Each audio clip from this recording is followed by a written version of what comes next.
আজকে আমি দাঁড়িয়ে আছি বাংলাদেশের ঐতিহাসিক একটি মসজিদের সামনে।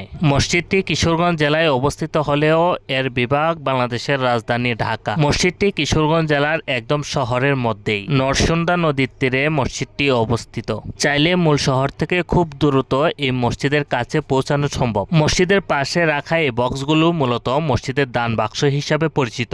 মসজিদে প্রবেশ করার পরে হাতের ডান পাশে বিশাল আকারের এই দান বাক্সগুলো দেখতে পাবেন। দেশের বিভিন্ন অঞ্চল থেকে আসা মানুষরা তাদের মান্যতের টাকাগুলো এই দান বাক্স দিয়ে থাকেন। মসজিদে ঢোকার হাতের বাম পাশেও রাখা আছে দুইটি দান বাক্স, যেগুলো একই রকমের। প্রত্যেক দিন হাজার হাজার মানুষের আগমন ঘটে এই মসজিদকে কেন্দ্র করে, যাদের মূল উদ্দেশ্য নামাজ আদায় করা এবং মান্যতের টাকাগুলো মসজিদে পৌঁছাইয়া দেওয়া। পাশাপাশি স্বর্ণ, রূপা এবং অন্যান্য সামগ্রী দিয়ে থাকেন এই মসজিদে। বিশেষ করে শুক্রবার এবং রমজান মাসে এই মসজিদে ভিড় লেগে থাকে। মসজিদটি দেখতে খুবই সুন্দর। মসজিদটি মূলত মোগল আমলে বা তার একটু পরে নির্মিত হয়। স্থায়ী কিংবদন্তি অনুযায়ী এখানে একজন পাগল দরবেশ বসবাস করতেন, যিনি অলৌকিক ক্ষমতার অধিকারী ছিলেন। সেই দরবেশের স্মৃতিতে এই মসজিদটির নামকরণ করা হয় পাগলা মসজিদ। পরবর্তীতে মসজিদটি আরও একবার নির্মিত হয় এবং সেখানে আধুনিকতার ছোঁয়া আসে। এতে বহু গম্বুজ এবং মিনারের সমন্বয় করা হয়, তবে সাদা এবং সবুজের সৌন্দর্যগুলো চোখে পড়ার মতো।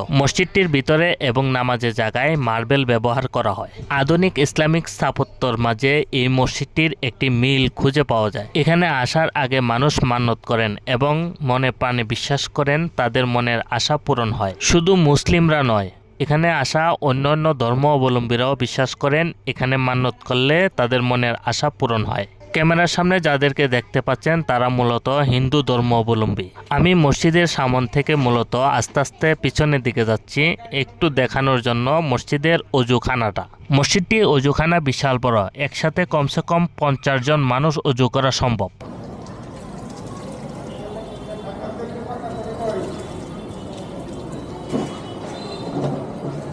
আমরা বিশাল বড় একটি অজুখানা দেখলাম। এই পাশটা যদি দেখি, এই পাশটা একদমই খালি মাঠ পড়ে আছে, তবে দেখতে সামনটা অসাধারণ।